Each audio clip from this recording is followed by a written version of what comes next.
Good morning and welcome to gunner shot. Gunner shot में आप सबका स्वागत है। Today we're going to talk of India-US relationship and how it's on a tightrope. Why have I taken this? I should be speaking of the Delhi blasts and things like that. But believe you me, yesterday and day before, we've spoken of the Delhi blast and various facets of that whole story. It's time that we start looking elsewhere. When I say elsewhere, like I said, I've been saying for the past 48 hours since the blast has happened. That blast is going to define many things, unlike Op Sindoor. Op Sindoor was significant, but it changed a lot of things. And, it changed a lot of things externally. The Delhi blast will going to change many things internally. It will, take my word. So there are issues in this whole story, right? And that's what I thought I'll put across to you. While we talk of the Delhi blast and all that, much of what happens in the aftermath of the Delhi blast affects the India US relationship. Equally and conversely, much of what happens in the India US relationship affects how we are going to deal with the Delhi blast and probably get out of it. So it is in this context that I thought I should speak on this relationship, which is on a tightrope. Now look at this picture, which I've put across to all of you. It's a very interesting picture. It's interesting because it shows Donald Trump and Prime Minister Modi walking, on two separate ropes on a tightrope basis. Two separate tightropes.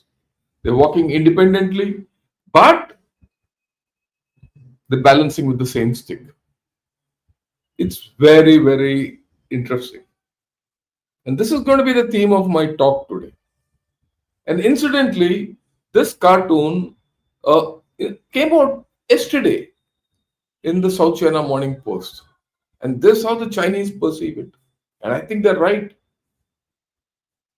We're walking on different ropes, on probably different trajectories, but we are bound with each other, bound to each other, because we have to balance. Our balance on our respective tightropes is common.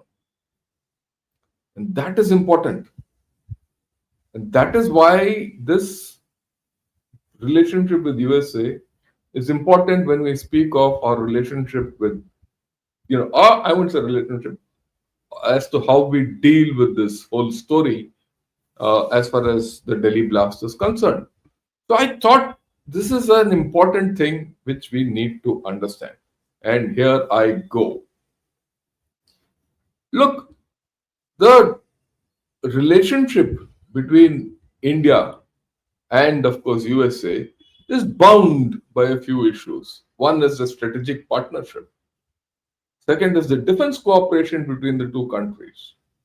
Then there's a whole lot of tech cooperation, and that tech cooperation is pretty deep.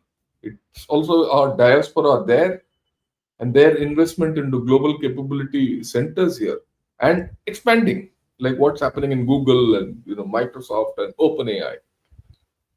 Then the Indo-Pacific construct. Well, everyone thinks ever since Trump has come, the focus has shifted away from the Indo-Pacific. No, it's coming back, and it's coming right back, and that we'll talk tomorrow. How the Indo-Pacific is coming back into focus, and what will India's role be there? We'll talk of it tomorrow, because there are developments which have happened in the recent past, which force all players to refocus back on the Indo-Pacific. To a large degree, the West Asian crisis is over. Gaza, Israel will continue. Russia, Ukraine has gone cold.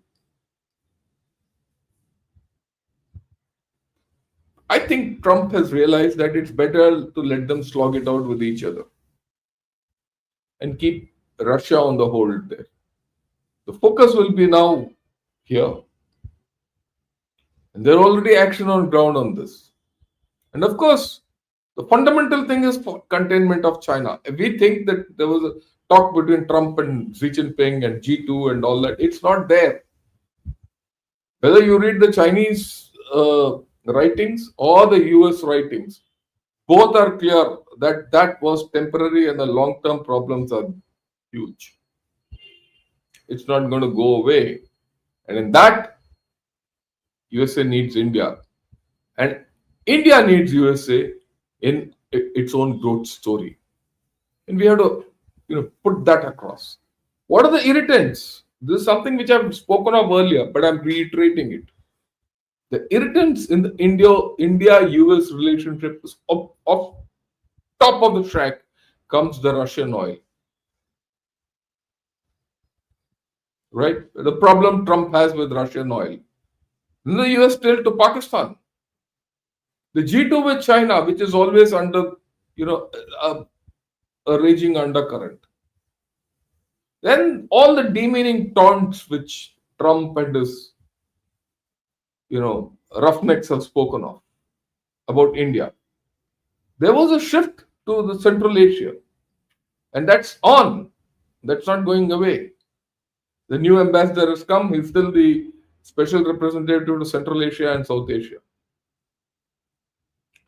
USA is on a resource hunt in terms of rare earth minerals X, Y, Z. That's a different story which I'll talk of. It's going all over. It's gone to Kazakhstan, it's gone to Australia, it's gone everywhere. But it has to come back to India for that at some point. Then there's, of course, this fascination with the Nobel Prize, which of late has gone down, but it's there. And then the H-1B visa issue. These are the issues and main irritants between both the countries running at this point of time. But things are changing. And things are changing imperceptibly, or rather some perceptibly. It started changing a little while back. It's not as if it's changed overnight. It started changing a little while back. When suddenly USA realized that, look, the issue of India not taking Russian oil is beyond India. And the answer to that lies somewhere else. And here it is. Listen to the ambassador of USA to NATO, what he has to say about the Russian oil business. Right. I mean, what's really happening is our expectation is that countries like Hungary, Turkey, and Slovakia that continue to buy Russian oil and gas will come up with a plan and execute a plan that weans them off of Russian oil and gas. And, Hungary, unlike many of their neighbors, has not made any plans or made any active steps. And so we're going to continue to work with them, and we're going to continue to work with their neighbors like Croatia and other countries that can help them wean themselves off. And, obviously that pipeline is most likely to be shut off in the coming years as well. And so there's a lot of planning that our friends in Hungary should do. And we're going to help them, obviously, as a good ally, make those plans and execute them to get them off of Russian oil and gas. So very clearly, they're looking at East Europe to wean them off Russian oil and gas. They've realized this. This is something which they never spoke of earlier. Of late, they've started speaking this, right? And then, of course, Trump himself about the Russian oil and things like that. Listen to him, what he says. How close are you to a deal on a trade deal with India? Are you willing to consider lowering the current tariff rate? Well, right now the tariffs are very high on India because of the Russian oil, and they've stopped doing the Russian oil. It's been reduced very substantially. Yeah, we're going to be bringing the tariffs down. What level are we talking about? At some point we're going to be bringing them down. Without tariffs, this country would be in such trouble, as they were for many years. That's why we owe $38 trillion. And one of the things we're going to do, we're going to issue a dividend to. So he is very clear. He started with the Russian oil. He says the tariffs are high because of the Russian oil. At some point, we'll bring it down. There's a shift which is happening. It's a global shift. It's not as if we are going to be weaned away from Russian oil, we might reduce it. After all, we also have to balance our relationship. There's a limit to which we can support Russia, and Russia has to do something on its own. We can't be their handmaiden, and just because we are right. And internally, we can do well with a little less Russian oil, because our internal needs are not being met by Russian oil; they are external.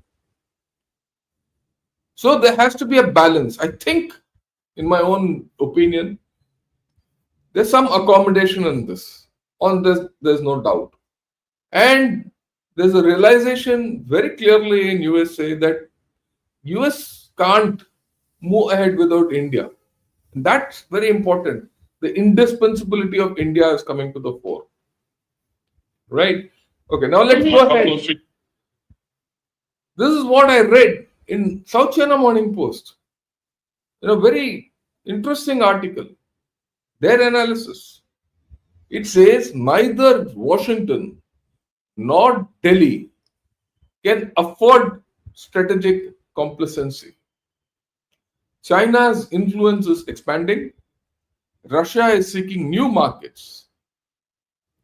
Equilibrium in the Indo-Pacific depends on steady coordination amongst major democratic powers. Who are the major democratic powers? India and US. When the US and India act in concert, they add predictability to Asia's order. When they diverge, uncertainty multiplies. So in the past 8 months, ever since, or 11 months since Trump has taken over, the uncertainty has multiplied, especially since April when he came out with the Liberation Day tariffs. And this uncertainty would have been conveyed to Trump in the recent APEC meeting or the ASEAN Plus meetings, which he attended. And he would have got a sense of it when he spoke with Xi Jinping. Now they realize that they have to come back to India. Let's be clear. I mean, I've always said that you can't grow without USA. You need USA. And that is why we have shown tremendous amount of strategic restraint. And will it pay off? We don't know. That cartoon which I showed in the beginning still holds good. Right? It holds good because of the fact that the tightropes on which we are walking are still apart. We don't have the same goals. Right. But then there is something beyond that. What's that? The reasons of our divergence lie in a half century of misaligned interests. This is what the Washington Post says. And unless both countries confront that past and stop repeating it, the future will belong to others. Very, very interesting observation. India and USA have to take a call whether they squarely confront each other's problems or past histories, come to an accommodation, and then work together, or repeat the mistakes and the future then starts belonging to others. I think they've started doing it. And this will be significant, right? And I will see about this a little later. And here it comes. When you see this tweet, it is by very heavily followed Pakistani in Twitter. It says, and I'm going to read it verbatim so that you understand what it says. It says, DC closed the loopholes in its India play. Very important. That Washington is now alive to what it is and they're plugging the gaps. Trump flagged the imbalance, follow through, and some tactical use of Pakistan. It's produced a reciprocal deal. So he says, this is the Pakistani view. They said, look, Trump has now seen through all this. There's a reciprocal deal coming between India and USA. And that reciprocal deal contains what all? Indian Ocean access. India. Without India, USA can't go anywhere in the Indian Ocean. Nor can China, nor can Pakistan. No one can. This is an open statement which I made many times to all of you. Right. And logistics and secure technology in the renewed 10-year pact. Which pact is he talking of? He's talking of the 10-year defense pact between India and USA. Then he says India won't be replaced in the IOR.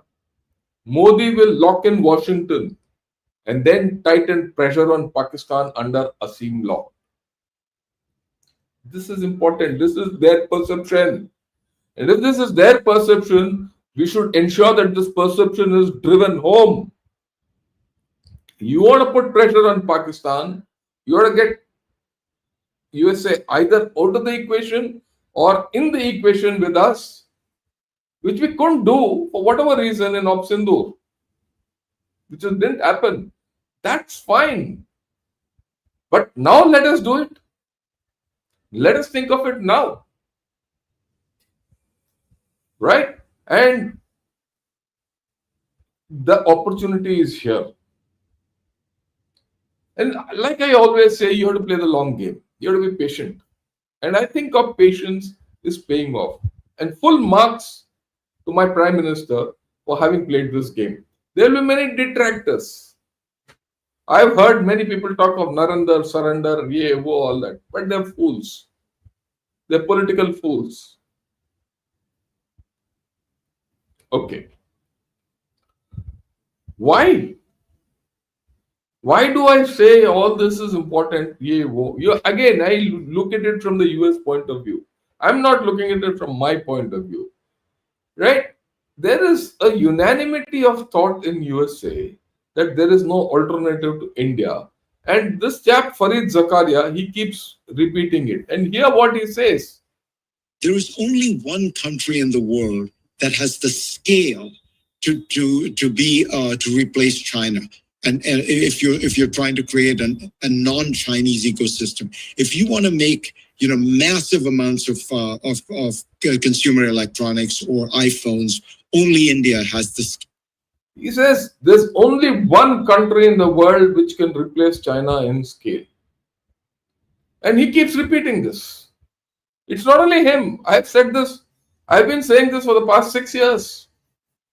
Right? And at that time when I spoke like this, people thought I was an idiot. But it's no more. People all over the world are saying this. To be able to do that.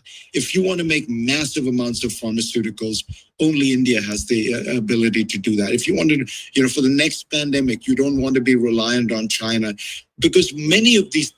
Very important. If there's a next pandemic coming, and if you don't want to rely on China, you have to invest in India. And the last pandemic proved that. I'm sure someone in USA is thinking very hard about all this, and they would have told Trump, and especially Trump would have come to realize after this meeting with Xi Jinping. And people would suddenly be realizing in USA, while Pakistan is important for us, what does Pakistan give us? Pakistan will suck us. If our revival is required, our revival has to happen, we have to go back to India. The hard facts are now coming up. And that is the important part. Things we're talking about are low margin goods where you need to make them in massive scale.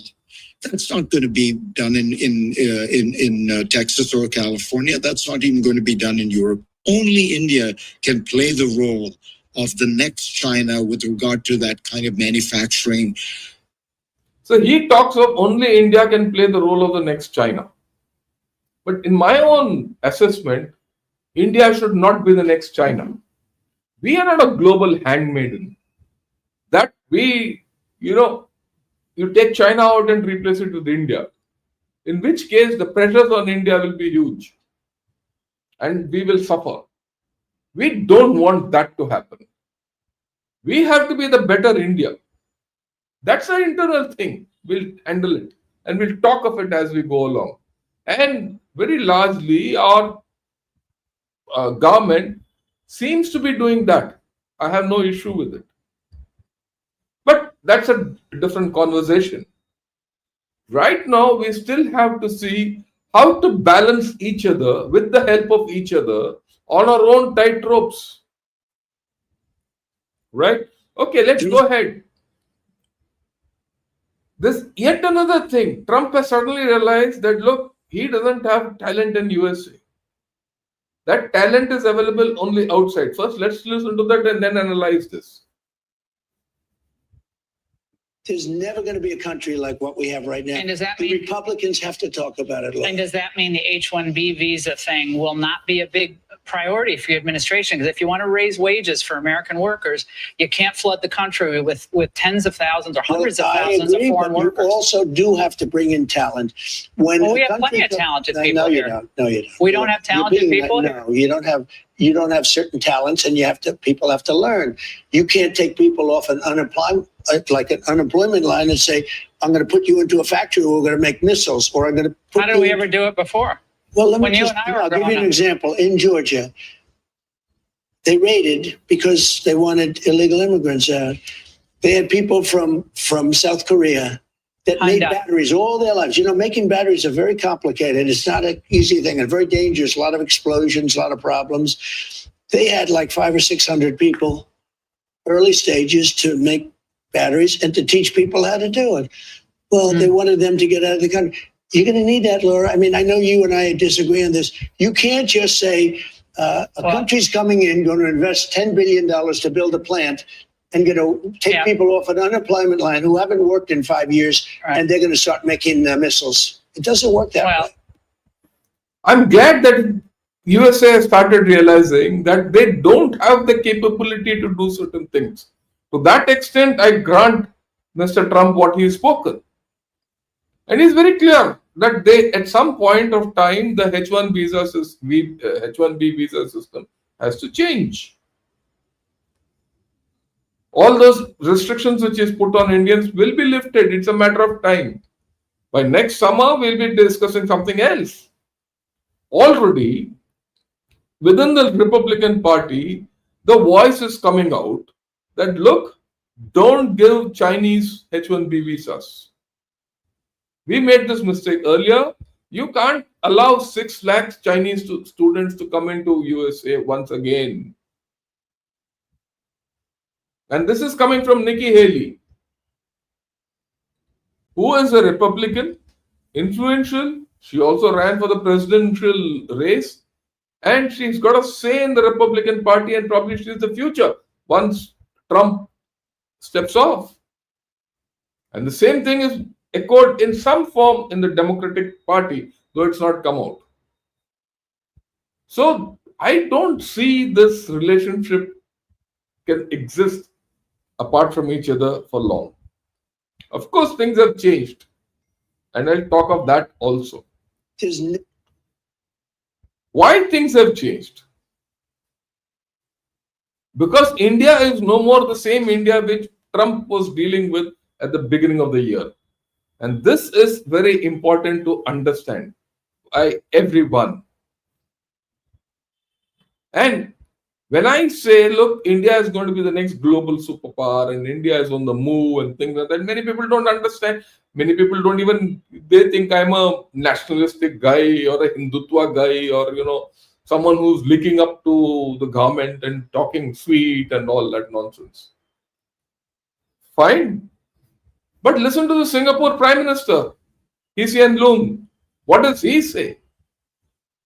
And I've shown this earlier, but listen to it because this is what is the strength of India and this is where we are heading. And I might add at this stage, how we respond to the Delhi blast will affect this, what this chap is going to say about India. It is not ordained that, India will grow and become the next superpower if it doesn't handle its internal problems well. India must handle its internal problems well if it aims to be the next superpower. So let's listen to Loong. And quite late in the process, the Indians decided that they did not want to participate in this. And therefore, we now have, well, ASEAN plus Northeast Asia plus Australasia. I think it's a useful grouping to have. I hope one day the Indians will be ready to participate. Certainly, if they're going to grow and on projections one day, they will catch up with the Chinese, maybe even overtake them, but because they have a much younger population and the Chinese population is already declining. But I think. So that's very important. He says one day they will catch up with the Chinese and even surpass them. And that's because of one factor which I keep repeating. They have a much younger population than China who's declining. I'm very clear about it. And you'll see this effect in the next 5 years. I'm not talking of 2050, 70, 2030, you'll see the change. It will be prominent. It might not manifest itself 100% on the ground, but you'll see the markers are very clear. And you'll see a different beat about India, you'll see a different beat about China. On that, I have no doubt. And what is he talking about? He's talking of RCEP or the ASEAN construct or the East Asian construct, whatever you call the Asian markets, the Asian business environment. And he wants India to be part of it. Look, if you think that anyone else can replace India, forget it. This is the view. Either you go to the west or you go to the east, wherever. And everyone realizes India is walking on its own tightrope. And much will depend on how India progresses. The future of this globe will depend much on how India progresses. Okay, let's get ahead. And this is what I always keep showing. And this is something which the Chinese have come up with. And this cartoon didn't come up yesterday, it came 4 years back. Where the 4 corners of the globe are being held by India, China, Russia, and USA. This is not my imagination. This comes from China. Today, if you look at it, we are the 4th largest economy. There's no doubt about it. We are the fastest growing economy. Even on that, there's no doubt. Yesterday, I saw Moody's or all these people keep coming every week, 10 days, with projections that India will remain 6.5 plus right up to 2027. Beyond that, well, it's a little hazy. And you have a proven military ability. And Pakistan fears us. Already yesterday we discussed about this. China. You read Chinese literature today. And I'll do a discussion on China separately. Will the Chinese go to war? I don't know. It's not going to be so easy. In fact, there are huge question marks on Chinese military capability. And from that, from the previous cartoon, I've always derived this quadrilateral, the power quadrilateral of the world. We all know that the established powers are, of course, USA, which is the dominant power, but it is in Trumpian turmoil. Russia was a great power, is a great power, but it is a weakened power. One fine day, this Russia-Ukraine war will finish, or it will keep simmering. In either conditions, the Russian economy is not going anywhere. It's not a big economy in any case. It's only about $2 trillion, despite everything. It's got a lot of military capability. And that military capability is also stuck in Ukraine. Its residual military capability is all about missiles and nukes. It's riding on that power. China is an aspiring power, but it's in decline. I don't have to say that. You heard the Prime Minister of Singapore say that it is the Chinese. It's in a demographic decline, and that's not coming back. Economy has been in, what shall I say, deflation for the past 1 year, and people say China is growing. There's a political problem, there's a military problem. Even today morning in South China Morning Post, there is an analysis about PLA and Xi Jinping and the problems they're facing. So we have to understand in all this, you have a growing power, a power which is emerging, which is called India, and it is going away from its reticent past. There was a time in earlier times when we wouldn't commit ourselves to global affairs. Today you started doing so, and others want you to do so.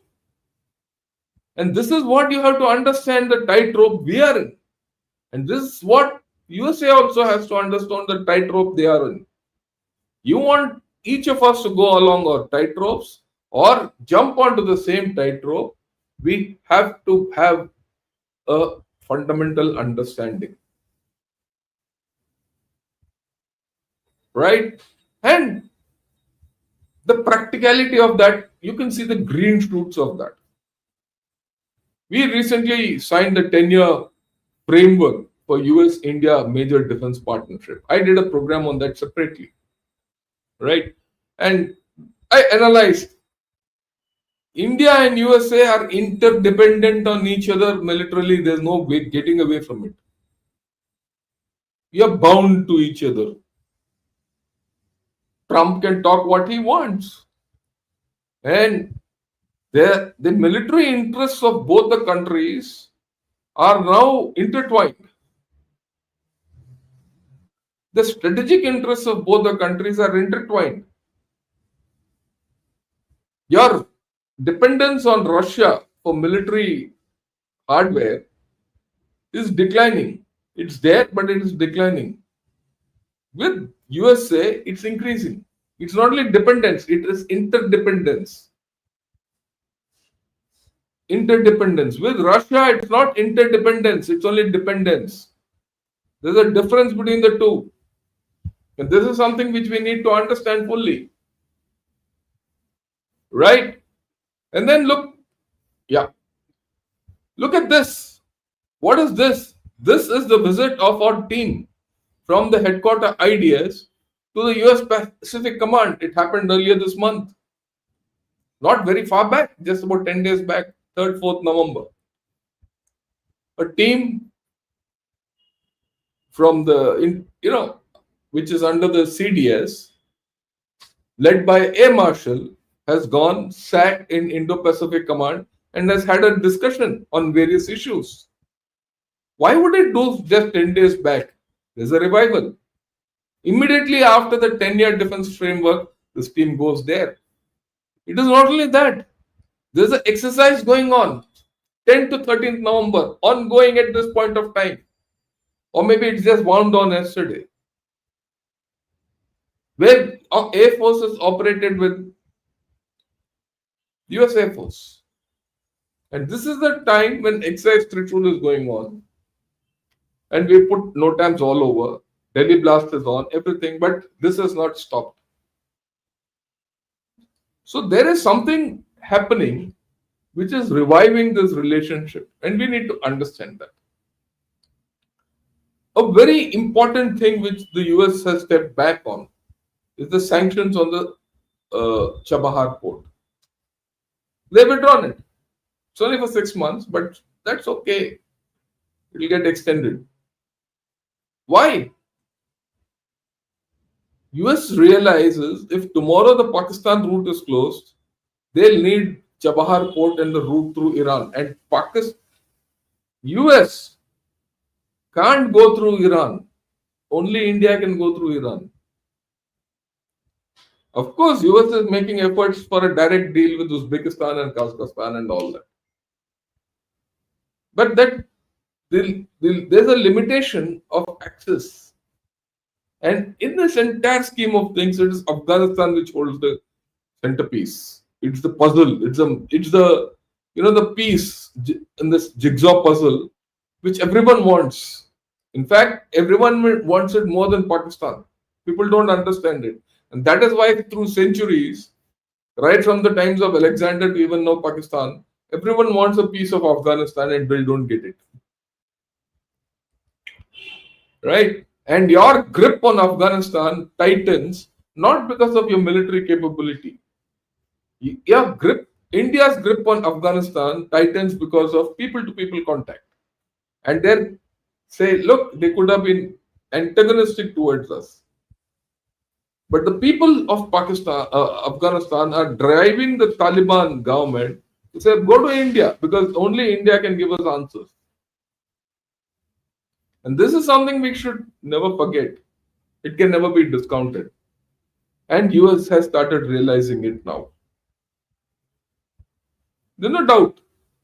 Many things can't be said, but you'll see it in further actions. And we have to also understand that age and time are on India's side. And this is a very important graphic which I got hold of. This is the average age by countries of the top 20 economies. You'll see in this, India is the youngest of the top 20 economies. This is not the top 20 economies by economic size, it's by age. Here you find, China and USA side by side. But my guess is USA, due to its migration policies, will stick here. China will start going anti-clockwise up very fast. In the next 5 years, if I have to reproduce this graph in 5 years, China will be somewhere here, 45. It's already at 40. 39.8 years is the average age of China today. And it will be here. And it will continue to be here. So that is the potential of India. Everyone recognizes, we need to recognize, and we need to solidify. And that is where you need USA. If USA is there with us, you can handle this, whatever is the outflow of this Delhi blast. Whether you have to do something against Pakistan, make no mistake. While we have to do a lot internally for cleaning our own stables, but we have to do something against Pakistan. And it is at that point of time, people have to understand. How you do it, everything is a matter of detail, which we can talk of another day. Now, we've had a lot of FTAs, a lot of people have been coming. Since the last time I spoke to you on these lines, there are 2 more who joined the bandwagon. That's New Zealand. Let's see what this says. What is the long-term goal of our... This is the New Zealand Prime Minister. Well, I think there's a huge amount of opportunity, and what Prime Minister Modi and I talked about is how do we deepen out our defence and security ties. In 2025, there is no way that we have prosperity for India and New Zealand without having stability and security as well. The two go hand in hand. And that's why having like-minded countries like India and New Zealand that actually want to maintain peace and stability in the Indo-Pacific region is very, very critical.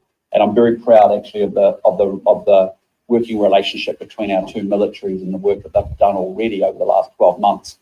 So he's talking of the New Zealand Prime Minister. He says if you want peace and stability in this entire region, India, trade India. And he says, look, I'm very proud that our two militaries are working together. New Zealand has got no military worth talking of. It's hardly a military. Okay, it won't be even the size of Tamil Nadu police. But they have no choice. Remember, sometime last year, 3 Chinese ships went between, Australia and New Zealand and carried out a firing exercise in the oceans. And these chaps are in panic. They have to come back.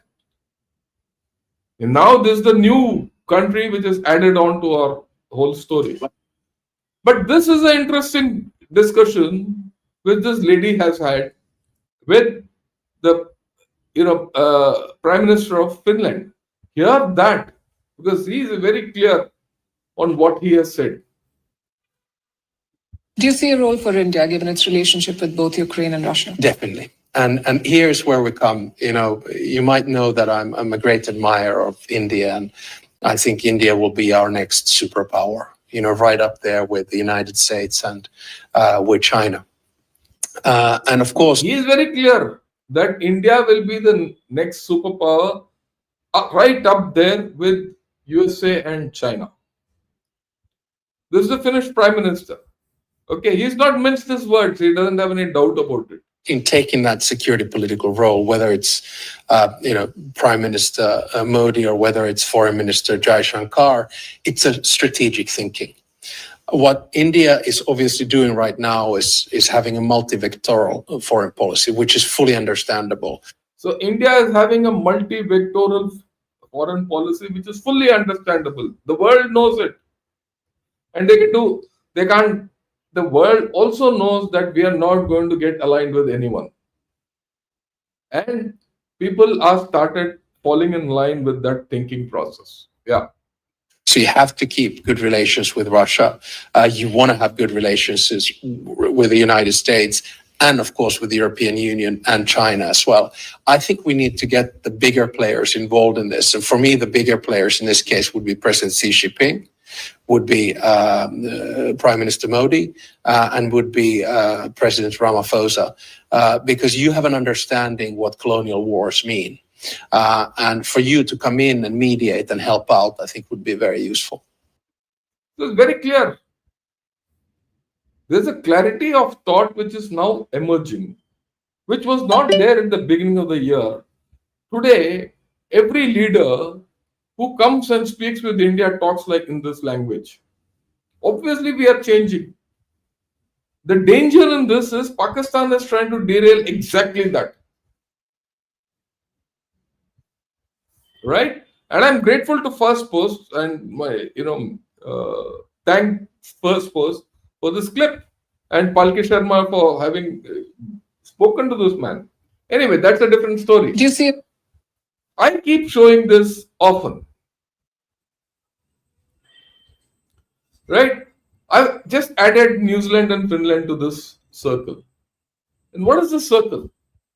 This circle is all about the number of countries which have interacted with us at the highest levels just in the past 2 to 3 months. Either we've had a FTA with them, or some kind of an agreement with them, or there's a major visit, or there's a deal under transactionality or under transaction.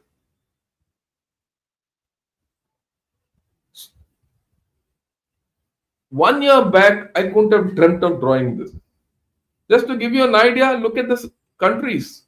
Start from Japan, Brazil, Russia, EU, Italy, Germany, France, right? Ukraine, Finland, Canada, Brazil, Philippines, Singapore, UK, Australia, UAE, Saudi Arabia, Egypt, right? Israel, New Zealand, and Finland.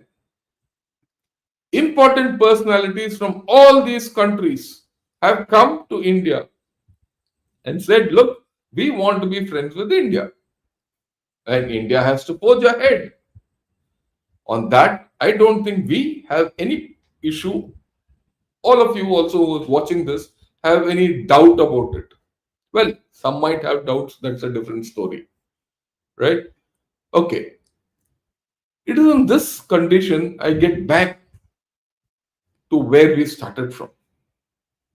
India has to grow. If India has to grow, there's still a way forward.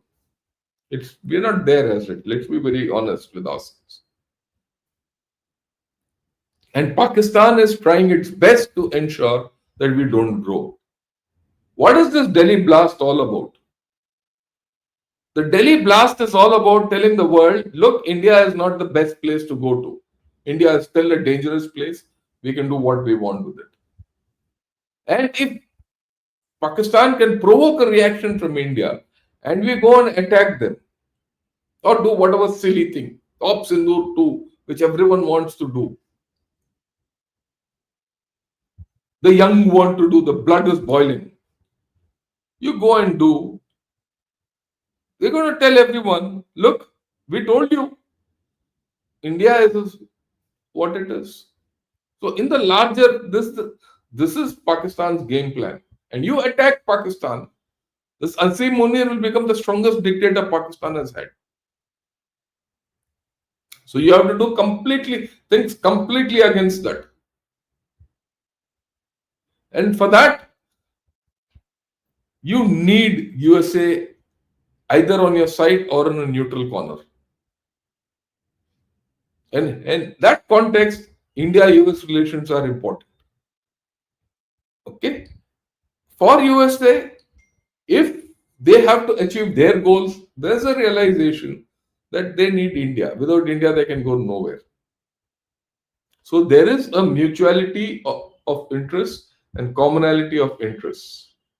If the mutual interests have to serve, we have to restart our relationship. But having said all this, will our relationship be what it was when Mr. Modi last met Mr. Trump? I don't think so. The strategic part of the relationship is over. We have to now have a tactical relationship.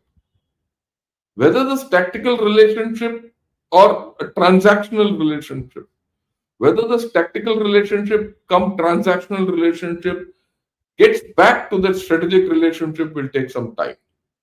It will take time. It's not going to happen in a hurry. In the meanwhile, India will continue to grow. USA will keep continuing to struggle. And as this happens, the nature of our relationship also will change. We need to be prepared for that. It's not going to be hunky-dory back. It's going to be difficult. We'll need each other. We'll not need each other. And at times we will be against each other. This is the story as we go forward.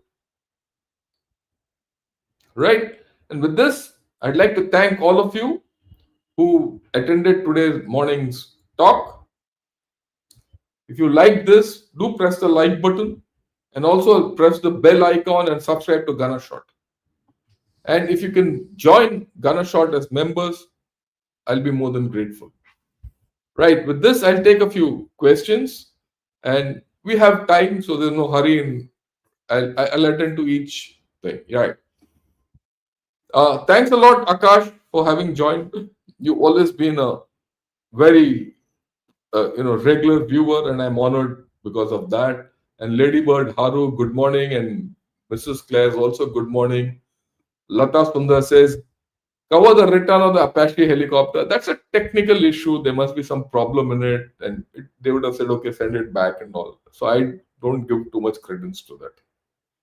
Lata, let's be very clear. These things happen, and they'll give it back. I mean, having dealt with US on this FMS business and their things, they're also proud people. They don't like bad equipment being given to others. They're proud of the fact that their equipment is the best. Understand this. And by my own experience, and this is experience of over 10, 15 years having dealt with them on cases, it'll come back. To me, it's a very minor issue. Right? Yeah, good morning, sir. You should do a special program on Africa too. I will. Right? It's important for Indians also why such a huge continent with massive resources is so poor and always burning. I will. Just for your information, DMA 33, I've already done about this with Ambassador Gurjit Singh. I'll call him and I'll ask him to talk to you once again about Africa because he's been our ambassador to the African Union and he knows a lot of Africa. You search in Gunner Shot on Africa, just put Africa and it'll come through. So not an issue. Yeah, Dokraji, Har Har Mahadev, thanks a lot. Yeah, thanks a lot. Trucks full of love. Thank you.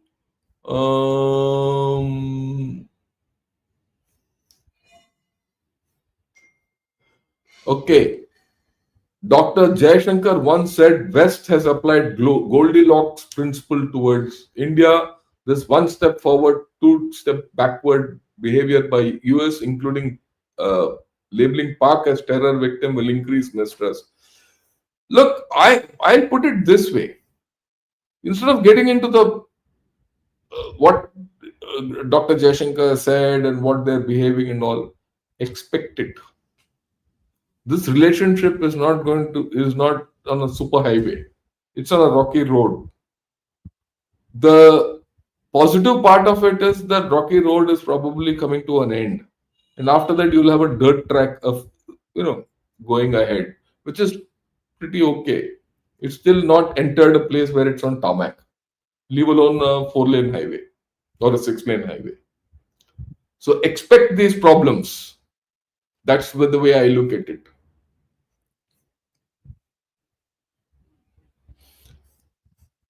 Yeah.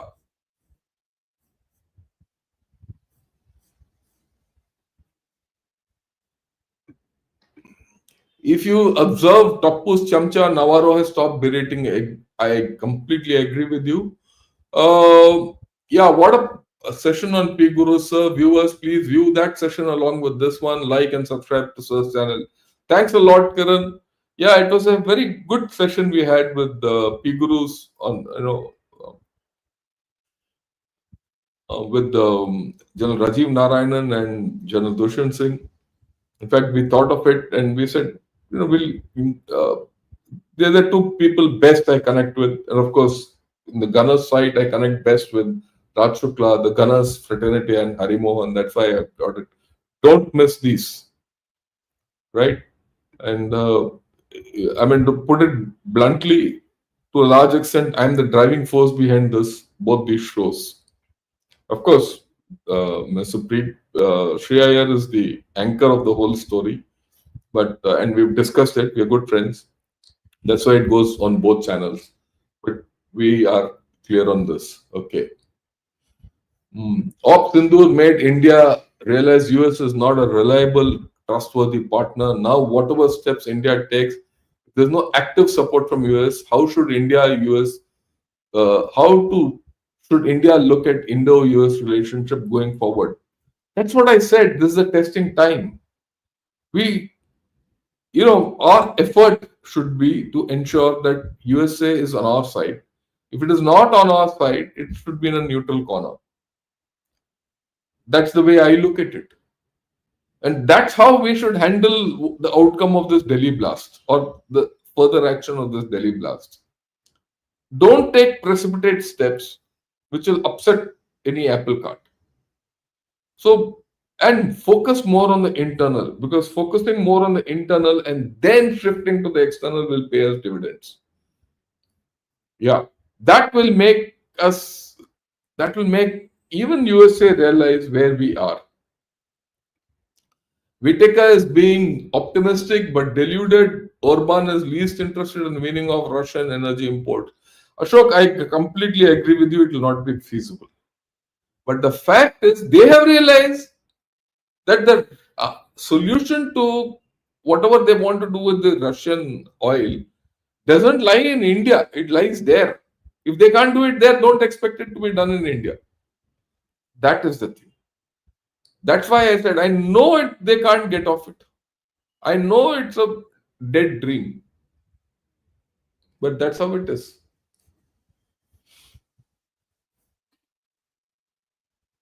Yeah, we've done already one on Sudan. I'll have more. What I'll do is I'll get the ambassador to talk on subjects on countries of his expertise, and then we'll do things. But I'll continue. Once in a while, I'll keep doing all this. Unfortunately, what happens is, to be very honest, when I do these sessions, hardly anyone sees. There's hardly any viewership. You have to drive me to do these sessions. If you drive me to do these sessions, you have to come and attend. Okay, that's the point. Yeah, hereafter, system should be established. Country needing ceasefire should come on public TV and ask for the same. these things are in diplomacy and in international relations don't work out the way ideally we want them to work out. But this will happen. These problems will happen. Jai Hind, thanks a lot, Palayat. And 2029 election should be fun to watch. Well, it's too far away. It's still 4 years away. There's no hurry for it. Okay. Yeah. My prediction has been that India-US tariff deal will be announced soon after the Bihar elections with concessions to the US on farm imports. Let's see. That's how I look at it. European, Asia, Japan does not need scale. They can produce and meet the demands. We are a dependent country. I don't think we are. We are not. We are a country which is independent. Look, please understand. Dependency of a country or otherwise depends on the fact that we are food sufficient. We have military, everything. What do you lack is energy, right? And we are making efforts to offset that. But having said that, other countries might have energy, they don't have refining capacity. India is an overall net positive refiner. In fact, we have the biggest refining capacity in the world. So if people don't have energy, they need refinement, they have to come to India. So to that extent, our energy map is quite secure. So we are largely autonomous. Neil, Jai Hind. So liquidity crisis in USA, no money to pay off four-wheeler or subprime loans, no money to hire a high-end design talent. Is this next gold sell-off? No, I don't think so. Don't get taken in by what social media talks about USA. USA's depth is huge, and USA knows how to come out of its own crisis. Okay, so don't react to what the social media talks.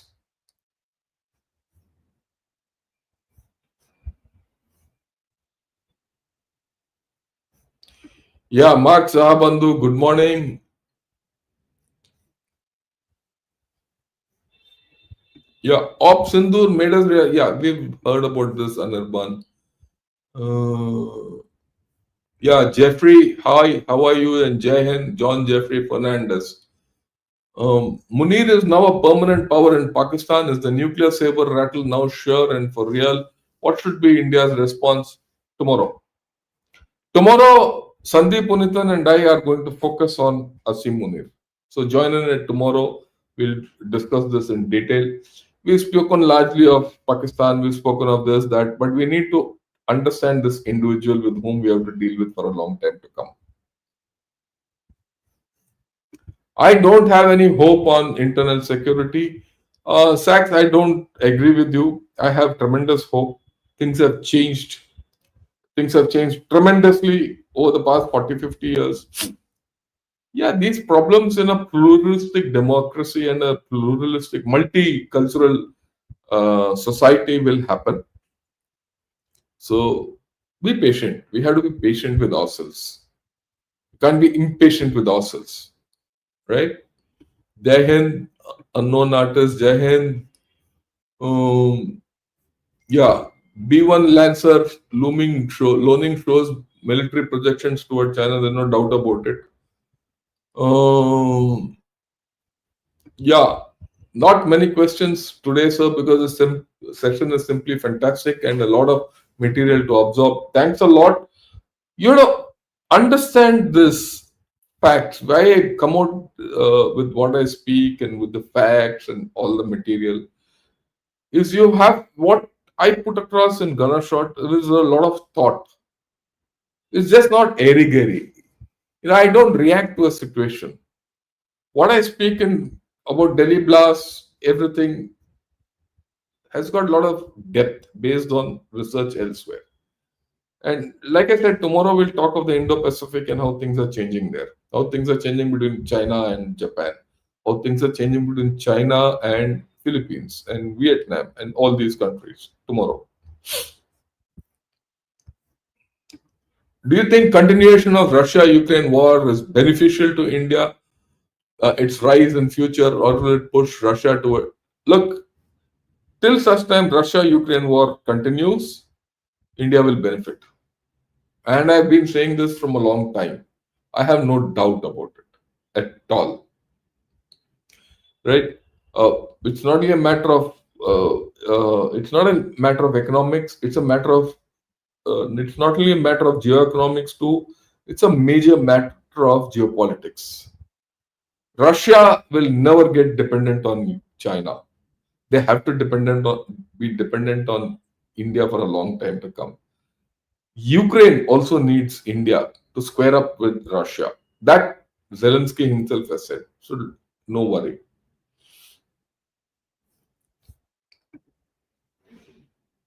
Yeah, Sanjay. Happy morning, Shankar. Thanks for the presentation and nice cartoon thumbnail. Thank you. Modi government did not do any concrete steps on Bangladeshi illegals. They took years to resolve the Manipur issue. That allows outsiders to take advantage. Sarkarji, I agree with you 100%. And I've been critical of our government on this issue. Right? I think on Manipur, we missed a lot of steps. We shouldn't have let Manipur be what it was for 2 years. I think the government faltered. Now they're on track. It'll take time. Because even then, in my initial videos on Manipur, if you go back, I said, if Manipur is back, it'll take another 10 years to come get it back to real normal. And that we've delayed. So Manipur will start appearing normal around 2030. You can start dreaming of being normal. It's not a normal state still. As far as Bangladesh illegals are concerned, I agree with you. Again, we missed the step. We missed the step largely because we had good relations with Sheikh Hasina. Now that we don't have, things will move. So in every happening, every incident, even if it's not okay with you, there are some positives. The positive about what's happened in Bangladesh is we can now crack down on illegals. But the more important point in this is how do you track illegals who are already here? You have to push them out. That's important.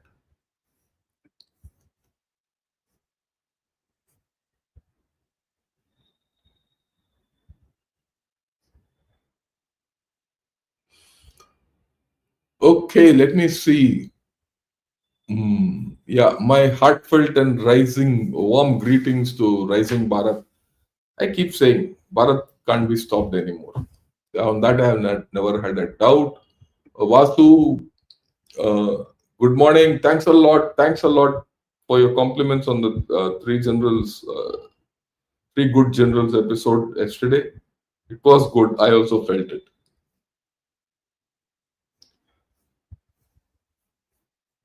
Ambassador Gurjeet is a genius. I'll convey it to him. He is a good man, excellent man, in fact, and very erudite and very perceptive. And he knows things. He's a man with his feet on the ground, and I'll convey it to him. Will Trump's new esteemed friend Jolani recommend Trump for Nobel Prize? Well, let's leave that to Jolani. Good morning, sir. Bharat market should or high quality talent should market or high quality talent, affordable price in GCC or premium price for training them on H1B like America markets. It's agricultural goods with affordable costs, super quality. I agree with you 100%.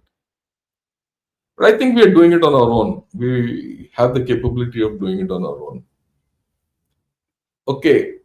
Why are we always a soft target for major powers? Why they want to exploit our weakness? Look, this is a hangover from the colonial period. Okay. We have to come out of it. We are coming out of it. And I think in the next 4-5 years, even this will change. That's my view. On a scale of 0 to 100, where are we today? We are at about 40. That's all. Be very honest with you. 40. By 2030, I expect it to go to about 70 on the soft target business and why they want to exploit. For us, for them to realize that we can't be exploited will take some more time. From the perspective of UPSC, do you think banning madrasa training will really solve the fundamental mindsets of Muslims in India? And second, won't it be better educating the Maulvis? You have to do both because some always are beyond it. Those have to be sent wherever they have to be sent, and you have to form to that extent. I would say you should follow the Ataturk model, Kemal Ataturk, who reformed Turkey. Go back to him, study what he did,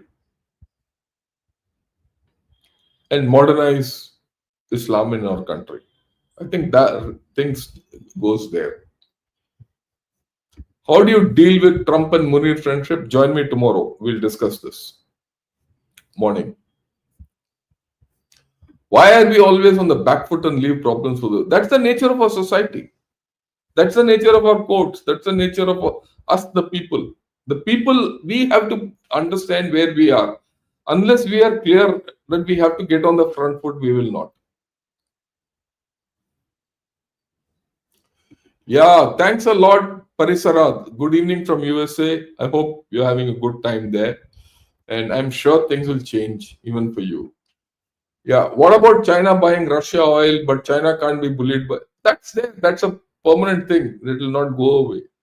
Look, a lot of things won't go away just because Russia, USA has done what it has. They've realized that they can't do many things, and they're getting back to square one. Actually, yeah, great general with brawn and brain. Thanks a lot.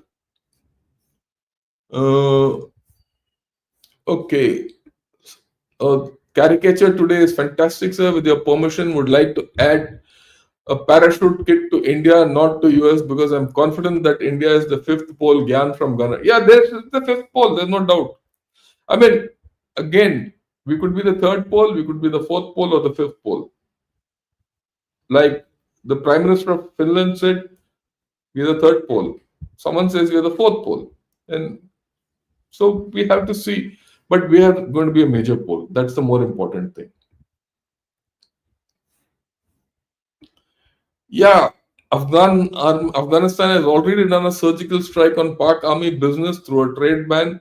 Let's see, because at the end of the day, while we talk so much about Afghanistan and Taliban and all, there are a lot of intransigent people. Can you rely on them? And they'll never come to an agreement. So you have to play along with them. It's like catching a fish in fast water. You have to let it go, pull it, let it go, pull it. You have to play them along. And it will not be a clean affair. Yeah. Enemy can play, if enemy can play to target Modi, why can't India play in the same coin? Yes, we can and we must. We must. I agree with you. We'll talk of it tomorrow again. Manipur is a faux pas by BJP, there's no doubt about it. Yeah, thanks for your service to the nation. I always look forward to your interviews. Pranam, thanks a lot for attending. Your opinion on Indian Muslims in yesterday's podcast is spot on. Hope government takes action. I'm going to continue talking of it. In fact, for all of you, today evening, we're going to talk on Jaipur Dialogues with Sanjay Dixit at 4:15 p.m. in the evening. It's an odd time, but we're going to do it. And I'm going to talk of it today evening also. I'm sure this will be the topic of our discussion. Yeah. Can we spread the message across Pakistan masses that Fauji foundations are haram? We don't have that kind of strategic communications. Unless we improve our strategic communications, we can't. And even then, it will take a long time because the Fauji Foundation even sells soap, bread, and cake at one end, and at the other end, it is dealing with copper mines and recording. The whole works, the FWA, the Frontier Works Organization, which is part of the Fauji Foundation. So they've got their talents deep into their own system. It's not going to be easy, but we have to try. Try we must. Right. With this, we've done for the day. Thanks a lot for all of you who attended. Understand this. Today's talk is a very important talk. And club it, of course, with yesterday's. And we'll see how to go forward. Join me back at 4:15 when I have a discussion with Sanjay Dixit on whatever he chooses. Most probably, we'll talk of the Delhi blast. Thank you, morning, and have a great day, and Jai Hind to all of you.